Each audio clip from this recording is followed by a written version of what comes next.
to find the US customs duty applicable on your shipment.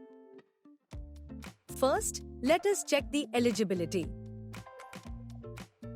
Customs duty is usually applicable if the total invoice value is over $800. If the invoice value is less than $800, no duty shall be applicable, and your shipment will be cleared as an e-commerce shipment. In India, products are classified using the Harmonized System of Nomenclature or HSN code. In the US, it's the HTS code, that is, Harmonized Tariff Schedule code.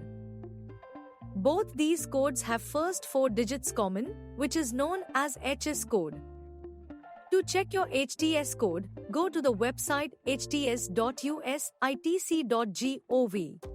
Let us use the first 4 letters of the HSN code in our invoice to find a similar US HTS code. So here it is 6109. You can also search by product description to locate the HTS code that matches your item.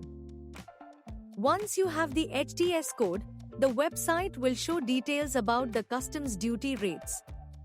This rate shall be shown as a percentage of the invoice value. Sometimes, you might also receive applicable duty as $per kg, in which case, the rate will be applicable on weight of the product.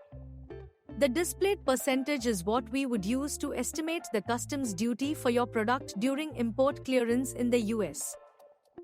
Please note, the classification of the HTS code can be subjective, and our US import clearance experts might review the entry and revise the HTS-based correct classification.